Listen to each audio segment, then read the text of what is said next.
First foul for Rockville, period. Very good inbounds play right there. Didn't quite finish. Courtney Long was not quite able to finish that, but it was a good design. Throw it out and get it quickly back into the inbounds. Dash Doors is in for Merlos. First sub of the game for Rockville. And there's a turnover by Ogini. That would be 8 turnovers by Harford. Less than 5 minutes into the game, Michael. They're just not handling this pressure from Rockville. They don't look like they were prepared for it. And, of course, that is the MO of Rockville this season. Yeah. Pressure defense. Harford has switched to a 2-3 zone here. It's like Dash Doors. Dash Doors try to take on the whole team.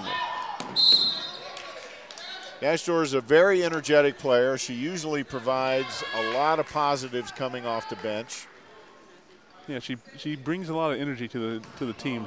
She's a good defender, but right there on offense, she just tried to go 1-on-5, and you're not really going to win too many of those.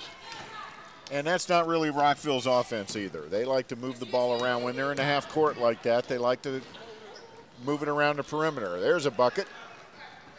Yeah, Long is the best player, best scorer on the team, and she showed it right there. She can take it to the hole. She's got both baskets for Harford. And here's where Long goes in. And it bounces in. Inbounds play here for Rockville. 30 seconds on the shot clock.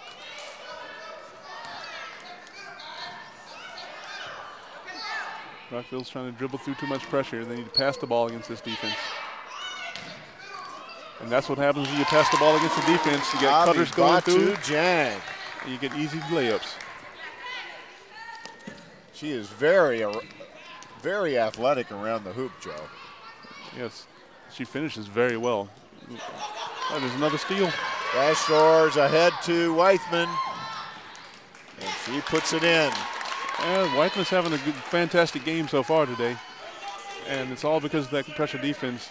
She runs very well, gets out, gets some easy layups off the turnovers.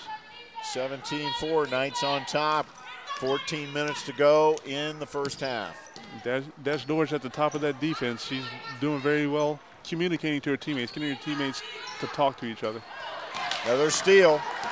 Here's Abibatu Jang. She takes it all the way, and in it goes. This turned out to be a little bit of a mismatch there, Michael. Beginning to look that way, Joe. Harford. There's Courtney Long trying to go through traffic. It's stolen again. Weithman. And she's going to slow it down. Good decision right there. She didn't have numbers. Very good decision. The way their offense is working is a pretty good thing. And they had a good idea there, too. The ball just got tipped away. They're still being aggressive, though. The two-man game there almost worked. There's another steal. 2-on-2 break. Weithman's going to take it. Gets fouled, going to the hoop.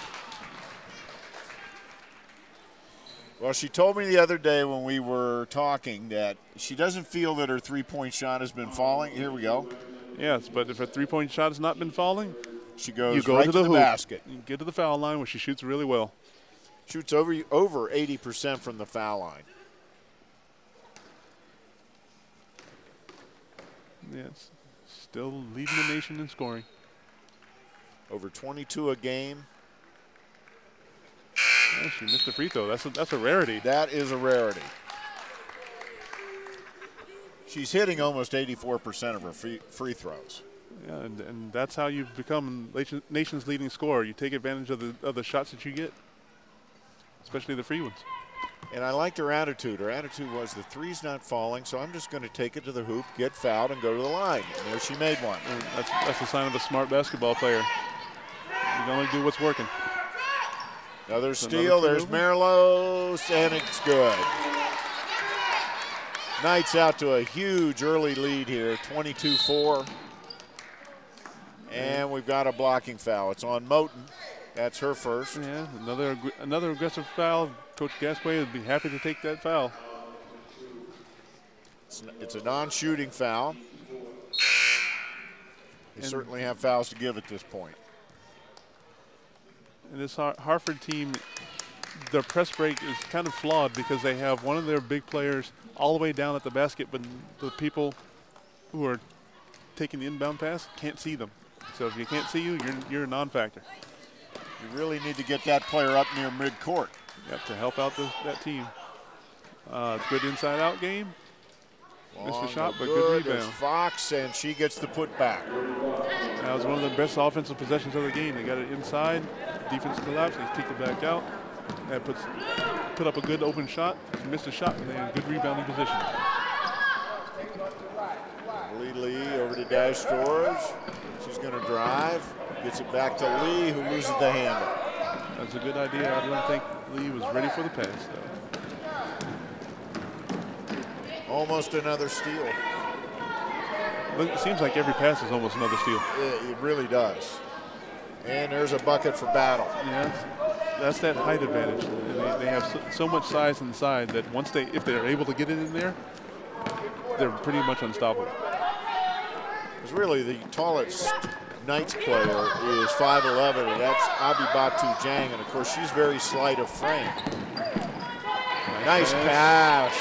Dash scores. Excellent pass, and you see what they do is as soon as the ball goes to the hoop, they sit up in their press defense, trying to get another steal. Merlos with a great feed there to Dash Doors.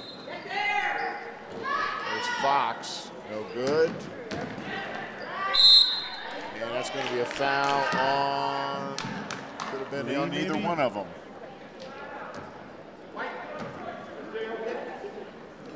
Take a look at it. That's good hustle by Battle, getting that ball, chasing it down. She was down in the paint. She chased it all the way to the three-point line. It's good hustle. I would have given that foul to Weithman. I'm not quite sure who they gave it to. I don't know either, but I think Rockville's team is deep enough that they can absorb a foul like that. 5 team fouls on Rockville, 3 on Harford. We got 11:06 to go in the first half, and the Knights are up 24-8. And Long, again, drives on the baseline, puts up a shot, and it goes in. That's why she's the best player on their team, because she has that ability. There's Lee from outside, no good. Gets her own rebound. There's Merlos, no good. And it goes out of bounds. Well, Merlos' shot could have used a little bit more oomph there. Get it to the basket. Good hustle by Lee on that sequence. Bill's walking it up the court. Still a 1-2-2 zone by Rockville. Long tries to get it inside, another steal. They're going to slowly bring it up this time instead of fast breaking, but that's okay. They can still run their offense. A lot of cutters through the zone. Working it around on the outside. They are at their best when they don't do a lot of dribbling. Long shot by Fahman. There's a very ill-advised shot there. Fahman is in the game right now for Taisha Moten. And yeah, that was a good rebound by Lee off the shot. She gets fouled. Now she gets to the line. Kimberly Lee, her nickname is Pinky. She makes it. Here comes Hanin Abdu. She coming in for Clements Fahman. And Kimberly Lee at the line, sophomore from Springbrook, second-year starter. She's the only returner on the team. Makes them both.